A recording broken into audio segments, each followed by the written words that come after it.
La démarche scientifique se divise en 4 parties: la problématique, la méthodologie, l'analyse des données et l'interprétation des données.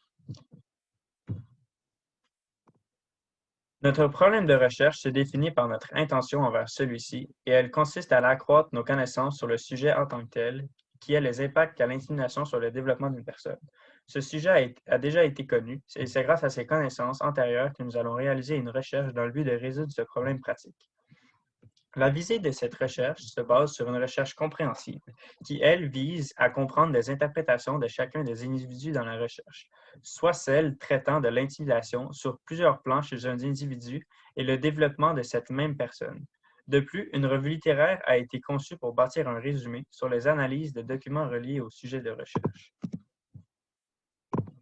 La deuxième étape présentera la méthodologie. Celle-ci se constitue premièrement de l'échantillon, qui est, dans le cas de cette recherche, les participants du collégial âgés de 18 ans et plus et intéressés envers cette recherche.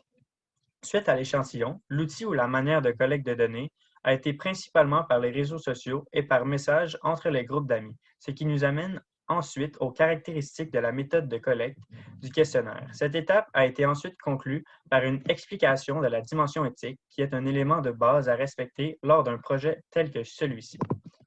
Alors, troisièmement, cette étape est celle de la collecte de données où un calendrier clair a été établi afin de comprendre les échéanciers de l'équipe. Puis, les précautions importantes à prendre lors de la distribution du questionnaire seront expliquées, tout comme les qualités requises à la collecte de données. À la fin de cette troisième étape, le travail inclut un résumé de pré-tests effectués par des membres de chacune des familles afin de comprendre comment ceux-ci ont aidé l'équipe à perfectionner le questionnaire.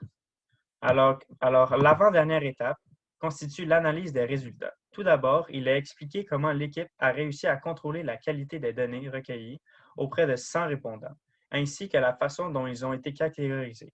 Suite à cela, 14 tableaux sont présentés avec un texte qui représente des résumés des résultats obtenus. Toutes ces étapes mènent finalement à celle cruciale de l'interprétation des résultats. Celle-ci se constitue de plusieurs parties qui interprètent rigoureusement les données.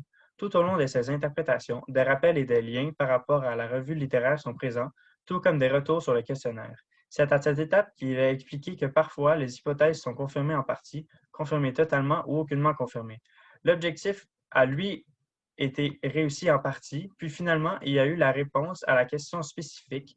Grâce aux résultats, il a été possible d'interpréter que l'intimidation a plutôt des impacts négatifs à long terme et à court terme sur le développement personnel et sur la santé de la victime, alors que pour l'agresseur, la réponse a été moins précise. Ce qu'il faut savoir, c'est principalement que l'anxiété, la dépression et la baisse de l'estime de soi sont des éléments récurrents. Merci.